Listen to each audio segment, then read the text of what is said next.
አንድ ሰው እነዚህ ባህሪያት ካሉት እንዴት ፈጽማችሁ አትፍቀዱለት። እውነተኛና ጥሩ ሰዎችን ማግኘት አስቸጋሪና ብርቅ ነው። እነዚህ ሰዎች ህይወታችሁ ውስጥ ገብተው ደስታንና ዋጋን ይጨምራሉ። ይህም ሁሉንም ነገር ብሩህ ያደርግላቸዋል። እነኚህን ሰዎች የተወሰኑ ባህሪያት ልዩ ያደርጋቸዋል። ይህን ማወቃችሁ በህይወታችሁ ውስጥ ያለውን ውድ ሀብት ለማየት ይረዳቸዋል። በጓደኝነትም ሆነ በፍቅር ውስጥ አጥብቆ መያዝ የሚገባውን ሰው ለማወቅ አንዳንድ ቁልፍ ባህሪያት ከዚህ ቀጥሎ ያሉትን ይመስላሉ። አንደኛ፣ የሚያዳምጡና ራሳቸውን በሚገባ የሚገልጹ ናቸው። መግባባት ጠንካራ ግንኙነት አስፈላጊ ነው። ጥሩ ተናጋሪ ማለት በደንብ የሚያዳምጥና የምትናገሩትን ነገር ከልብ እንደሚያስተውል የሚያሳይ ነው። እነዚህ ሰዎች የሚረዳችሁና የሚሰማችሁ ሰው እንዳለ እንድታውቁ ያደርጓቸዋል። በተጨማሪም ስሜታቸውንና ሐሳባቸውን በግልጽና በቅንነት ለእናንተ ማጋራት ይችላሉ። ይህ ጋራ ልውውጥ እርስ በርስ ለመረዳዳት፣ መተማመንን ለመገንባትና ነገሮችን ያለ ችግር ለማስኬድ ያግዛቸዋል። ሁለተኛ፣ በእነሱ ላይ መተማመንና በድርጊታቸው እርግጠኛ መሆን ትችላላችሁ። እምነት የማንኛውም ጠንካራ ግንኙነት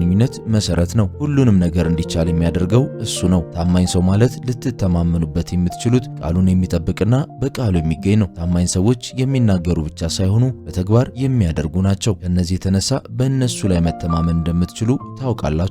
እና እንደዚህ አይነት መተማመን በዋጋ ሊተመን የማይችል ነው። አንድን ሰው ሙሉ በሙሉ ስታምኑ በግንኙነት ውስጥ የደህንነትና የሰላም ስሜት ይሰጣችኋል። ሶስተኛ፣ ለሌሎች ርኅራኄና ሐዘኔታን ያሳያሉ። ደግነት በትንሽ ተግባር ዓለምን የተሻለ ቦታ የሚያደርግ ባህሪ ነው። ደግ ሰዎች ለእናንተ ብቻ ሳይሆን ለሚያጋጥሟቸው ሰዎች ሁሉ ርኅራኄን ያሳያሉ። እንዲሁም አንድን ነገር ለማድረግ ወይም እርዳታን ለመስጠት ሲሉ ከራሳቸው መንገድ ይወጣሉ። ደግነት የሚስፋፋና ሌሎችንም የሚያነሳሳ ነው። ስለዚህ እውነተኛ ደግ ልብ ያላቸውን ሰዎች የምታውቁ ከሆነ በቅርበት ያዟቸው። በሄዱበት ቦታ ሁሉ እርካታንና አዎንታዊነትን ያመጣሉ።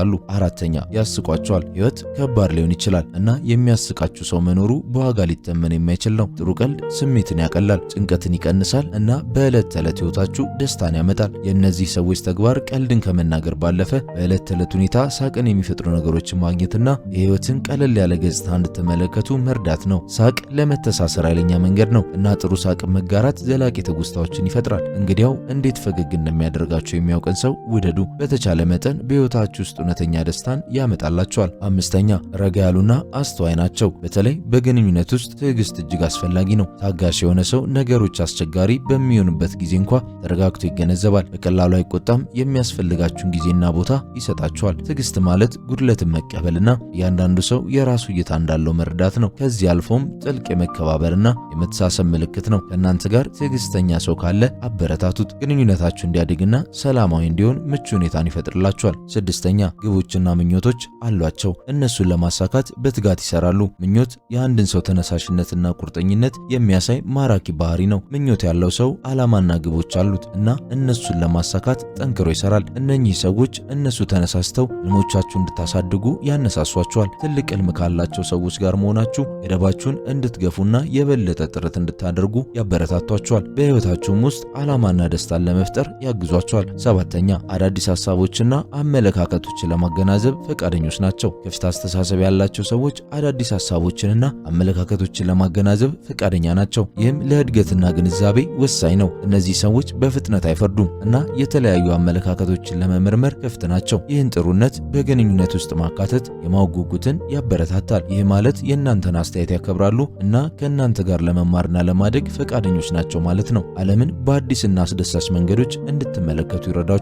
ስምንተኛ፣ በመልካምም ሆነ በመጥፎ ጊዜ ይገኙላችኋል።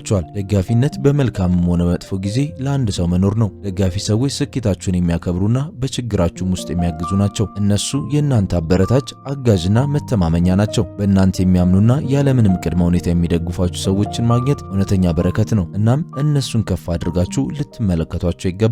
የተሻለና አዲስ ማንነት እንዲኖራችሁ ይረዷቸዋል። ዘጠነኛ፣ ያላቸውንና ሌሎች የሚያደርጉትን ያደንቃሉ። ምስጋና አዎንታዊና እርካታን የሚያጎለብት ባህሪ ነው። አመስጋኝ ሰዎች ያላቸውን ያደንቃሉ እና ሌሎች ለሚያደርጉላቸው እውቅና ይሰጣሉ።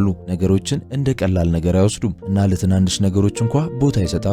አንድ ሰው እውነተኛ አድናቆቱን ሲያሳያችሁ እንደሚያከብራችሁና ዋጋ እንዳላችሁ እንዲሰማችሁ ያደርጋችኋል። በግንኙነታችሁ ላይ የመርካት ስሜት ይጨምርላችኋል። ስለዚህ እንዲህ አይነቱን ሰው በቅርብ አቆዩት።